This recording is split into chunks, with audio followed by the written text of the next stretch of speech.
नमस्कार दोस्तों, मैं डॉक्टर गौरव आपका आज के इस वीडियो में बहुत बहुत स्वागत करता हूं। दोस्तों, आज के इस वीडियो में हम चर्चा करने जा रहे हैं सवाल जवाब सीरीज के एक अनदर एपिसोड के बारे में। दोस्तों, पिछले एपिसोड में हमने चर्चा की थी एपिसोड नंबर 46 के सवालों को लेकर के। आज के इस वीडियो में, आज के इस एपिसोड में 47वें नंबर के एपिसोड के सवालों को लेकर के चर्चा हम करेंगे। दोस्तों, आप सभी का स्वागत है। आप सभी जो भी ज्योतिषीय प्रश्न मुझसे करना चाहते हैं वो इस वीडियो के माध्यम से या सवाल जवाब सीरीज के किसी भी वीडियो के माध्यम से मुझसे कर सकते हैं। आपको उसका जवाब जरूर से मिल जाएगा। केवल आपसे रिक्वेस्ट इतनी है कि आप जो भी सवाल मुझसे करते हैं वो पर्सनल आपकी बर्थ डिटेल से रिलेटेड ना हो। यदि कोई ऐसे सवाल हैं जो कि सार्वजनिक है, यदि कोई ऐसे सवाल है जो कि इस वीडियो को देखने वाले प्रत्येक दर्शक को पसंद आते हैं, तो इस तरह के सवाल का स्वागत है।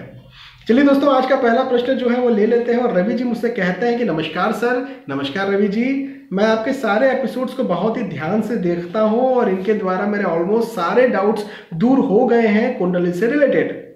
इसके लिए मैं आपका बहुत बहुत आभारी हूं। रवि जी, मैं आपका आभारी हूं और आप सभी जो दर्शक हैं, आप सभी जो सब्सक्राइबर्स हैं, आप सभी जो व्यूवर्स हैं, मैं आप सभी का बहुत बहुत आभारी हूं कि आप लोग मेरे साथ जुड़े हुए हैं, मेरे वीडियोस देखते हैं, मेरे वीडियोस को पसंद करते हैं, लाइक करते हैं। इसके लिए आपका सबसे ज़्यादा बहुत ज़्यादा आभार। रवि जी कहते हैं कि फिर भी मैं आपसे अपनी कुंडली कंसल्टेशन करवाना चाहता हूं, ये मैं कैसे कर सकता हूं? व्हाट्सएप से या कोई और भी तरीका है? प्लीज़ गाइड करें।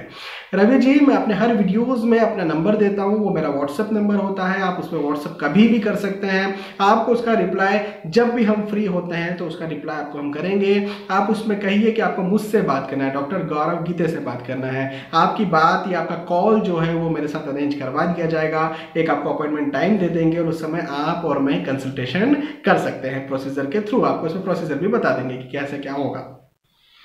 संतोष कुमार जी मुझसे सवाल करते हैं, सर नमस्ते, मैं अपने बेटे को सपने में हमेशा खोते हुए देखता हूँ। क्या ये किसी बुरे संकेत का कोई बुरा संकेत है क्या? ये जानना चाह रहे हैं। अगर हाँ तो प्लीज कोई उपाय बताएं। संतोष जी, मैं बहुत साइंटिफिक हूँ। देखिए, ऐसे सिर्फ सपने आ जाने से किसी की मृत्यु या आप किसी को खो दें या कोई गुम हो जाए, ऐसा नहीं होता। सिर्फ सपने नहीं, एक्चुअली क्या है, प्रॉब्लम यह है कि आपके साथ ना कहीं अष्टम भाव या फिर चंद्र या फिर लग्नेश, कुछ तो आपके साथ प्रॉब्लम है जो कि साइकोलॉजिकली आपको डिस्टर्ब कर रहा है।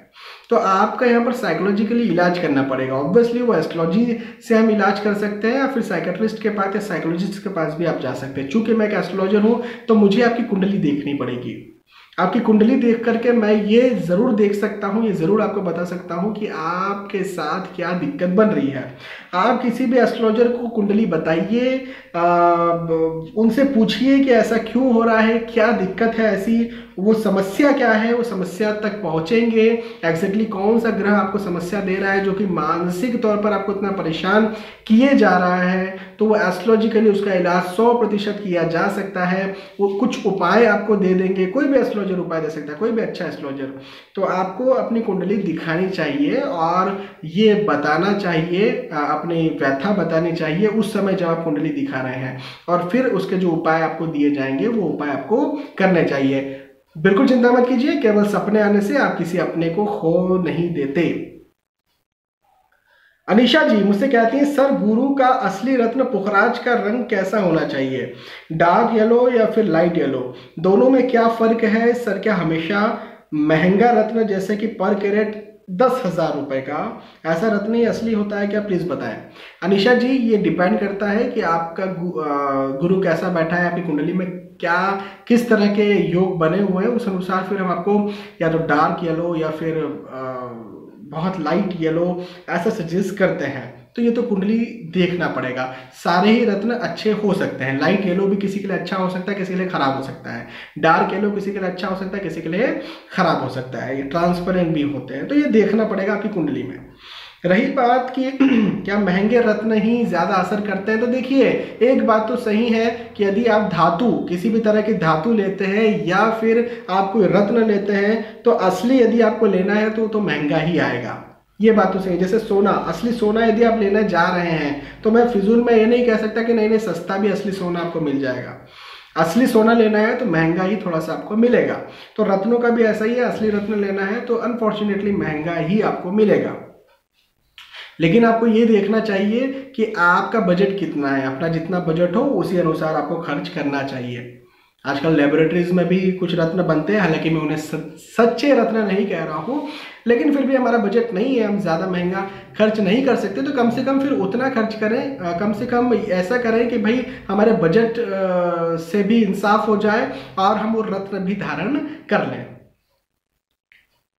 इनके बाद में समीर जी मुझसे कहते हैं, कर्क लग्न में अगर 7th हाउस में मंगल और केतु हो तो 1-2 मैरिजेस होगी या फिर मैरिड लाइफ डिस्टर्ब होगी। 1-2 मैरिज मतलब पहली मैरिज टूट जाएगी फिर दूसरी मैरिज होगी, ऐसा कुछ कह रहे हैं, और क्या मैरिज लाइफ डिस्टर्ब होगी। समीर जी मैं हमेशा एक बात कहता हूं, और अभी मेरा सीरीज भी चल रहा है कुंडली मिलान का, मैं हमेशा ये कहता हूं कि कुंडली मिलान करके यदि आप शादी करते हैं, अच्छे से कुंडली मिलान होता है, तो कोई भी ग्रह बैठा हो कुंडली के 7वें भाव में, कोई मैरिज ब्रेक नहीं होती, कोई दूसरी मैरिज के योग नहीं बनते हैं। कुछ ग्रह होते हैं जैसे केतु, आपने नाम लिया मंगल केतु, तो हाँ मंगल केतु 7वें भाव में बैठे हैं तो इंसान मांगलिक है, ये बताता है कि इंसान के रिलेशंस ब्रेक होंगे, लेकिन शादी ही ब्रेक हो जाएगी ये जरूरी नहीं। तो कुंडली मिलान करके शादी कीजिए, शादी ब्रेक नहीं होगी। शादी के पहले सगाई ब्रेक हो जाए या कोई लव अफेयर या कोई रिलेशनशिप है वो ब्रेक हो जाए, ये जरूर हो सकता है। शोएब खान जी मुझसे कहते हैं, सर नमस्ते। नमस्ते शोएब जी। कन्या लग्न में शनि और बुध तृतीय भाव में युति में हो तो क्या पन्ना और नीलम पहना जा सकता है? शोएब जी सामान्यतः तृतीय भाव में कोई भी ग्रह हो, चाहे लग्नेश ही क्यों ना हो, मैं रत्न पहनने की सलाह नहीं देता हूं, और बहुत कम सलाह देता हूं, वो भी कुंडली देखने के बाद। तो सामान्यतः यदि मैं आपसे कहूं तो नहीं पहना जा सकता।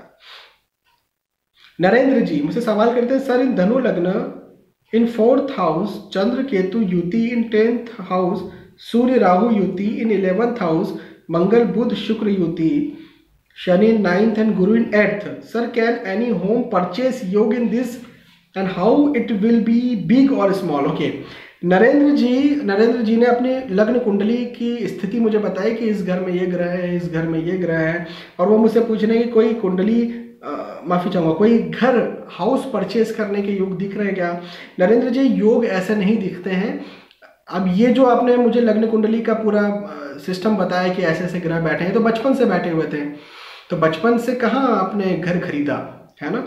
तो जो घर खरीदने के योग होते हैं वो गोचरों के माध्यम से या दशा अंतर्दशा प्रत्यंतर दशा सूक्ष्म दशाओं के माध्यम से हमको हम निकाल सकते हैं। इस तरह से लग्न कुंडली केवल आपकी कैसी है उससे नहीं देख सकते। उसके बाद फिर सूक्ष्म कुंडलियां भी देखनी होती है, जैसे चतुर्विशांश कुंडली हो जाती है, उसे देखना पड़ता है, लग्न कुंडली का अच्छे से अध्ययन करना पड़ता है, बहुत सारी चीज़ों का अध्ययन करना पड़ता है, तो आपको कुंडली दिखाना पड़ेगा। गगन जी ये कहते हैं कि वृषभ लग्न के 6th भाव में गुरु और 8th भाव में मंगल 0 डिग्री पर चंद्रमा के साथ स्थित हो तो क्या 7th भाव में शुभ कर्तरी योग का बनना माना जाएगा? देखिए पहले तो आप ये कह रहे हैं कि 8th भाव में मंगल 0 डिग्री पर चंद्रमा के साथ बैठे हैं, तो यदि 0 डिग्री पर या फिर मंगल के साथ चंद्र 8th भाव में यदि बैठ गए तो शुभ कर्तरी योग कैसे बना? तो 8th भाव में तो बनेगा नहीं। तो मैं आपसे ये कहूँगा कि 8th भाव में कोई भी मंगल यदि आकर के बैठ जाते हैं, 6ठे भाव में बैठ जाते हैं, 12वें भाव में बैठ जाते हैं, 3रे भाव में बैठ जाते हैं, नीच राशि स्थित बैठ जाते हैं, तो वो कभी भी शुभ कर्तरी योग नहीं बना सकते। सुनील करण जी मुझे कहते हैं, नमस्कार doctor Gaurav, very nice prediction, thank you very much Sunil ji. Civil services में जाने के लिए कौन कौन से ग्रहों का विचार किया जाता है? सुनील जी ग्रहों से ज्यादा है आपकी कुंडली, आपकी लग्न कुंडली कैसी है, आपकी दशमांश कुंडली कैसी है, आपकी दशाएं कैसी चल रही है, आपके लग्नेश कैसे हैं, आपके चंद्र कैसे हैं, इन सब चीज़ों को सबसे पहले देखा जाता है। उसके बाद में जा करके फिर सूर्य का विचार करेंगे, उसके बाद में मंगल का विचार करेंगे, उसके बाद में शनि का विचार करेंगे, उसके बाद में गुरु का विचार करेंगे। ये जो ग्रह हैं ये ग्रह आपको सिविल जॉब या फिर उच्च पद पर, सरकारी उच्च पद पर आसीन करने के लिए अच्छे होते हैं। कभी कभी ये देखा जाता है कि सूर्य जो है वो नीच राशि स्थित है, लेकिन उसके बाद भी इंसान बहुत अच्छे उच्च पद पर आसीन हो जाता है।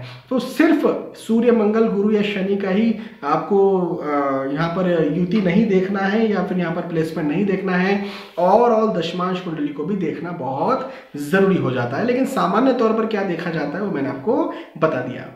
चलिए दोस्तों, आज के इस वीडियो में इतने सवालों को लिया, इन सवालों के जवाब मैंने आपको सटीकता के साथ देने की कोशिश की। मुझे विश्वास है कि आपको ये बात समझ में आई होगी, आपको ये वीडियो पसंद आया होगा। यदि आपको वीडियो पसंद आता है तो प्लीज़ लाइक करें, शेयर भी करें ताकि दूसरे भी इस वीडियो का फायदा उठा सकें। दोस्तों आपने वीडियो देखा, आपका बहुत बहुत धन्यवाद। आने वाले एपिसोड्स में, आने वाले वीडियोस में फिर मिलेंगे, तब तक के लिए मैं आपसे विदा चाहूंगा। नमस्कार।